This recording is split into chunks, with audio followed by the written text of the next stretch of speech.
Hey guys, welcome back to my YouTube channel. Hello to all my new viewers. If it's your first time on my channel, welcome. If you're a returning subscriber, lovely to have you back. Nice to see you again. So today's topic of conversation on Ask Emily is friendships. Friendship is a topic that is no easy feat to tackle on Ask Emily. You guys have been asking it for ages, and with good reason. Like, friendships are such a huge part of our lives, and they're also such tenuous, difficult, and complex things sometimes. Friendship is the sort of thing that can bring us so much joy, and yet at the same time, sadness and hurt as well. In essence, life without friendship and relationships is meaningless, I think. You know, we're put on this world to make our way through our lives, and without forging bonds and close connections with people and having trust and love, then I mean, what really is the point, right? So today I'm going to answer some of your questions on friendship. Disclaimer, I'm not a therapist, I'm not a friendship expert. All of my answers come from my own personal experiences. Any advice I give is taken from stuff that has happened to me or friendships that I've had. Right, so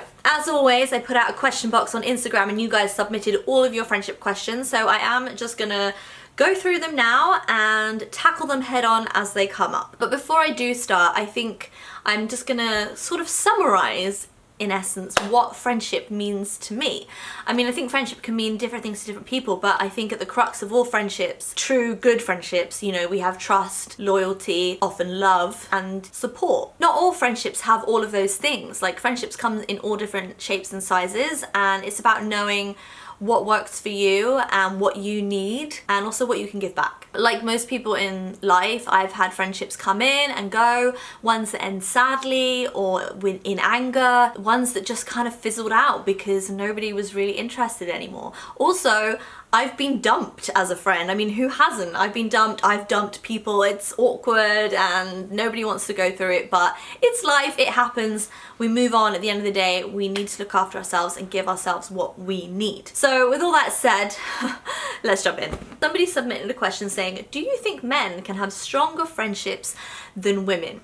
And this is actually really kind of appropriate for today. I'm in the middle of planning my sister's hen do, so me and my other sister are in touch with all of Jessica's friends, you know, trying to organize things, and I'm not gonna lie, it's been a little bit of a nightmare. Men literally just jump in a WhatsApp group, go, hey guys, put 500 quid aside, we're going to Mykonos for 4 nights, here's the flight details, book this hotel, bada boom, bada bing, done. No one's like kicking up a fuss, being whiny, bitchy, can I do this, what about this, like fucking 12 cooks, all like putting their opinion in. It just seems sometimes that male friendships are just that little bit more straightforward. Does that mean they're necessarily stronger than female friendships? I honestly don't know if strong is the word. I think that men require a lot less from their friendships than women. An example of that may be that the emotional support that men give each other is, I think, slightly less than what women give each other. Male suicide rates are so much higher than female. In fact, they're 17 times higher than female, and I think that is because often men don't know where to turn to talk. Women are so much more emotionally complex, I think, and we give each other so much more. What I take from my female friendships is huge. You know, I like to think I give that back as well. They are there for me for everything. There's not one thing I could not speak to them about, and although sometimes the group gets a little bit bitchy, we all care at the end of the day, and I think that's why it can be a little bit turbulent at times, because we're all so emotionally invested in each other.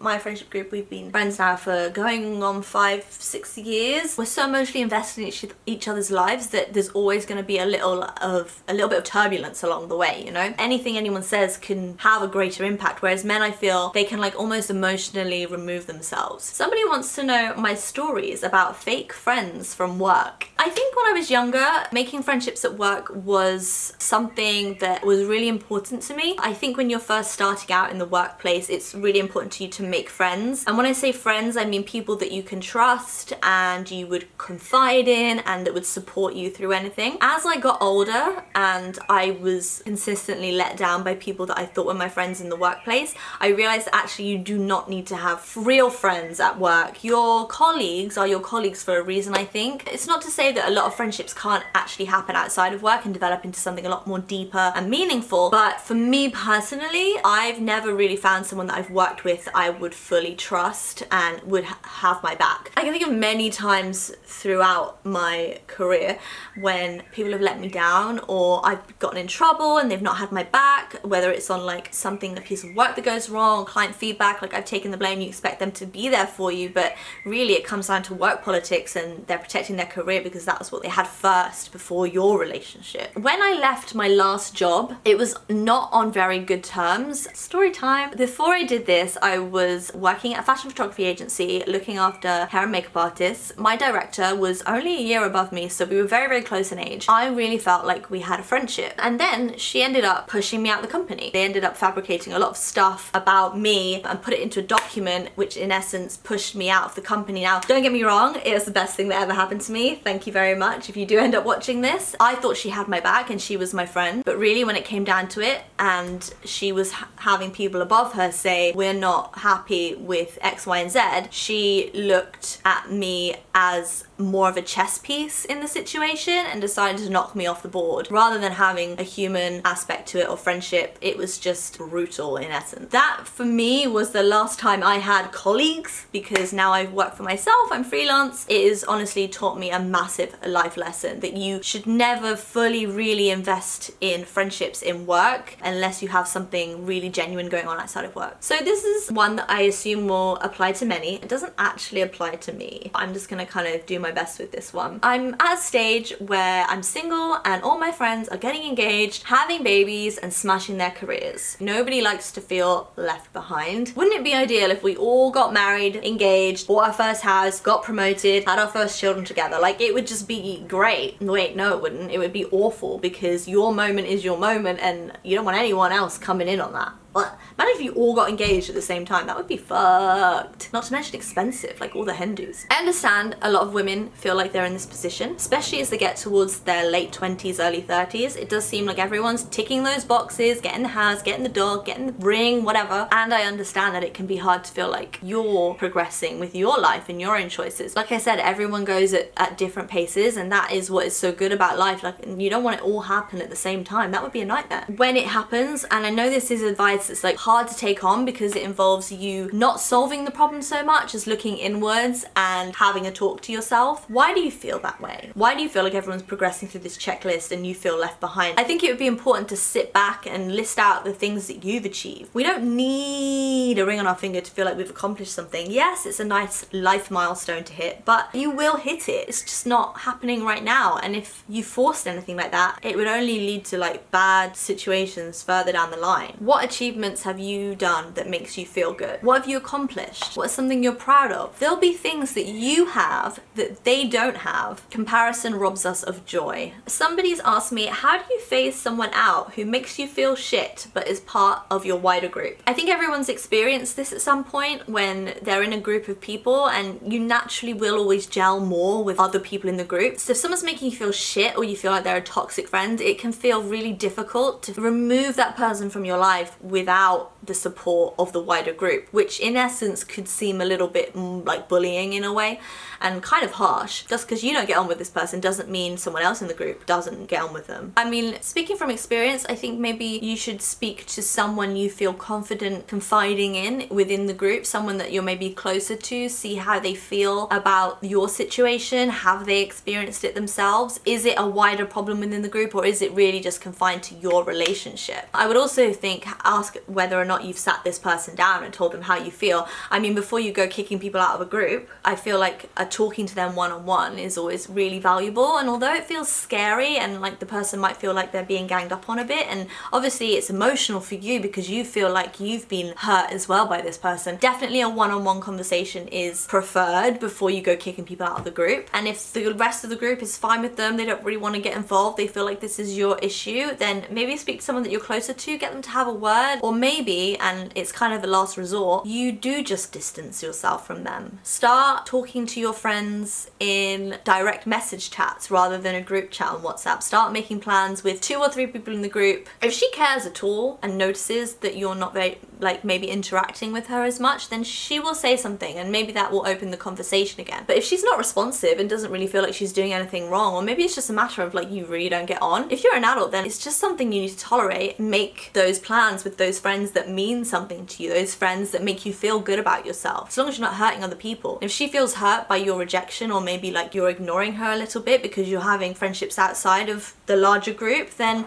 you know, talk to her about it, explain why. All you need to remember is you need to look after yourself, surround yourself with people that make you feel good. This question's about long distance friendships. How do you maintain them? It's a really good question. I have a lot of experience with this because I have lived all over the world. I had some of my high school in Puerto Rico in the Caribbean, which meant that slowly I lost touch with my British friends from when I was a child, which I felt really sad about when I was a teenager. But actually, with hindsight, look back to where those people are now, and it probably would have been a natural separation anyway. Some of the people that I made best friends with when I was like 15 years old, we did keep in touch for like 4 years. So hard though. They lived in America and I was back in the UK. We kept in touch on WhatsApp, texting and emailing and stuff, but eventually it did kind of phase out. Like, I'm still on really good terms with most of them, but it's really sad, but I couldn't call them my best friends anymore, because I really think we could still be best friends today. I think when you're older and you form friendships, the likelihood of them surviving is a lot higher because you're more of a formed adult and more of a whole person. Honestly, when it comes down to long distance friendships, both of you need to be in it exactly the same amount. If one of you is less committed than the other, then I really don't see it working out. I made several trips out to Puerto Rico to visit these girls and America, and only 1 or 2 of them ever visited me. Whether you're coming to visit me, I'm coming to visit you, it's the same, you know? But it really did feel like in the end I was making more of the effort, which is sad. If you do want to maintain that long distance friendship, make sure you're in constant communication. Probably not as much as the people that you're friends with in the country you live or like the city you live in. Make sure you're talking every month. I did find that longer and longer periods of non-communication, that's when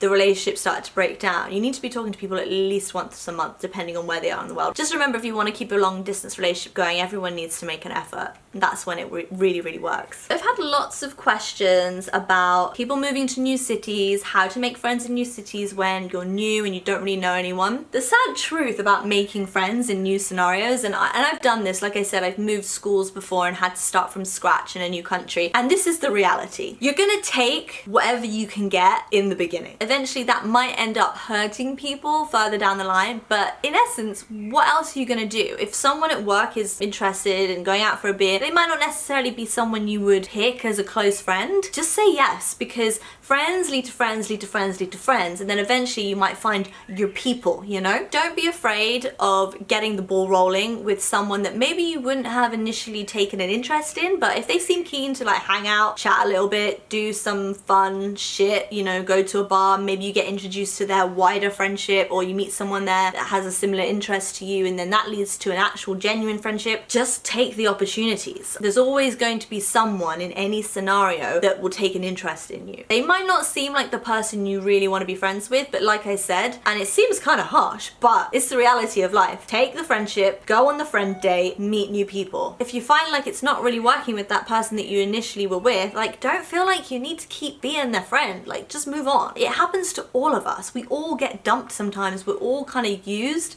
As long as you're not mean about it, like, shit happens, life moves on. Bye, see ya, thank you, next. Literally just grab whoever you can when you're in a new situation, and usually a good place to start is work, because if you're moving to a new city, you don't know anyone, you're in a new job, they'll probably make an effort to like involve you, do some work social things, and then it should just go from there naturally. I understand that you could feel like super, almost like desperate to like find your niche, find your groove, find your friends. You just gotta keep putting yourself out there. It's not gonna happen overnight. I mean, you'd be really lucky just to walk into a bar and then find your best friend for the next 50 years. Like, that doesn't happen. Just approach people and say, hey. I think that's always really admirable. And remember, you've got absolutely nothing to lose. How to handle your supposed BFF talking to you in a way that you would normally never accept. I have had an experience with this, and it really wore me down over the course of a few years, to the point where I had just had enough and I said something and it didn't go well at all. They didn't accept it, what I was saying. It was turned around on me, and it made for a really awkward few weeks in the friendship group. At the end of the day, you need to say something, because if you sit on it it, it only makes you feel worse. Also, it makes you feel so shit when that person has been an ass to you and then other people are just going along and they're out on your wider friendship group activities and like nothing's been said and you start to resent them, and if you don't speak up, that resentment will grow and infiltrate every part of your body until it just consumes you and you can no longer look at the person. And then you get angry because you feel like no one else is sticking up for you when really you've just harbored this resentment and it's grown and it's grown. It's your issue. You need to deal with it. You need to talk to them. It's the only way. They can't figure it out. Someone talks to you in a way that is not acceptable, then you need to explain that. But there does come a time when you need to forgive. If you really see this person as a long-term friend, then you will have to forgive them eventually. Otherwise, there's no point in even continuing the friendship. As long as it's acknowledged, apologized for, and both parties can see where something went wrong, then there's no reason why you shouldn't move on. Someone's asked me, is my boyfriend okay with me having close guy friends? Oh yeah, he's okay with it because I don't have any. And this is actually something I wanted to touch on in this subject. I'm sure there's loads of people watching this that feel exactly the same way, and then there'll be loads of you guys watching this that you're like total opposites, but it's just down to preference at the end of the day. I literally don't have any male friends. I've never been that way inclined. I never had brothers growing up. It's just me and my two sisters. I'm very female orientated. I like to be around women. I like talking with women. That's not to say I don't enjoy platonic male company. I definitely do. It's just, I don't want it to sound egotistical because it really isn't. I'm just talking from personal experience. I actually feel a lot more comfortable with women and forming solid, truthful, real female friendships over male friendships because I do feel in the platonic heterosexual male friendship, a lot of the time, they're gonna want to sleep with me. I don't feel embarrassed saying that. I feel almost like I'm admitting to something that maybe I feel like everyone's just gonna be like, don't be fucking stupid, you're so full of yourself. But this is my experience. Like, I'm a friendly, outgoing, confident person. I'm sure of myself in many ways. And a lot of the time when I have forged male friendships, I know for a fact that if I went in to kiss them or asked if they wanted to come home with me, they would. I prefer to have female friendships just because I feel safer. I don't feel like there's an agenda, and I just feel like it's much more mutual. But that's my choice, and that's what I feel comfortable with. Nate would be totally fine with me having male friends. Like, he's got female friends. So somebody's asked me, have you ever experienced being dumped by a friend? I've mentioned that a few times already in this video. I remember vividly a time about 5 years ago now when I wasn't very happy in work. I'd moved a little bit out of London for this job and I was living with this girl who I really, really liked. Like, she was the definition of good housemate. We got on really well. Would I normally pick her as a friend? Probably not. She wasn't my cup of tea like that. Like, we weren't gonna get coffee together, but I loved coming home to her every night. We shared dinner, we went to a few yoga classes together, that sort of thing. At the same time, I made another friend through work. Again, the same sort of situation. A really lovely girl, we got on really well, but not someone I'm gonna call at 11 p.m. at night to tell like some desperately exciting news and have a gossip with. It just so happened that I got dumped by the first girl, the old roommate, when I moved out. She phased me out. And then at the same time, I was dumping the other girl that I worked with because we were no longer working together. So I was being dumped and dumping at the same time. It happens to everyone. You just gotta get over it and move on, because rest assured, if you haven't already, you will dump someone at one point in your life. Someone leaves you behind or phases you out, then the best thing is to just acknowledge it and move on. Someone's asked, why does friendship become more transactional the older you get? Or is it just me? I would have to say there's some truth in this. I think, you know, if you're not at school anymore, when you have a lot more free time, or you're not at uni, you're a uni town, there's a lot of holidays, you might be rooming with your best mates or whatever. Everybody's life eventually sort of just does that. As we get older and we have different careers, people might move away, their like values might change, they might have a family, blah blah blah blah blah. You might feel like, oh hey, do you want to get a coffee date in? Oh no, I'm not busy. How about next week? No, still busy. Okay, when can you do? 3 months time? If you mean transactional in that sense, then yeah, I get it. My friendship group, for example, we speak every day on WhatsApp, but in order to get a date in the diary that we can all do, we need to book 3 months in advance because we're busy motherfuckers. Don't dwell on the fact you need to book people in advance, or like mourn the loss of spontaneous friendship. I think as you get older and people get busy, priorities change, it's only natural that we don't just crash around each other's house at 9 p.m. on a Tuesday expecting to like have a bottle of wine with your bestie, you know? You get older, you get responsibilities. I think in essence, if the core of the friendship is still good, you still see this person, you come away feeling fulfilled, just book that bitch in, man. and wait those 3 months. On that note, I think I'm gonna wrap it up there. I'm really glad I tackled this topic. It's such a delicate one. I think my overarching kind of takeaway from all of this would be, make sure you look after yourself. Friendships exist because they're supposed to nurture us and fill our souls with good, positive energy. If you don't feel like that's happening anymore, then maybe that person shouldn't be in your life. And there's absolutely nothing wrong with realizing that and stepping away. Communication is key. And I think when we're younger, we really shy away from that. And I admit too that I have lost friendships because I didn't want to sit down and be a grown-up and actually just hash out the issues. I just backed away from it, and then I ended up losing a friend. It's how we become the person we are today, and it's how we become knowledgeable and adult, and we learn to face situations differently and more tactfully. And also, I think as we get older, we realize that we're gonna take less shit, so we look after ourselves more. Make sure you look after yourself always. Thank you everyone for watching this video. I hope you enjoyed it. Please give it a thumbs up and comment below. Say hi, and don't forget, if you haven't subscribed already, hit the subscribe button so you don't miss out my content when I post. And yeah, I will see you back here on my channel really, really soon. Bye for now.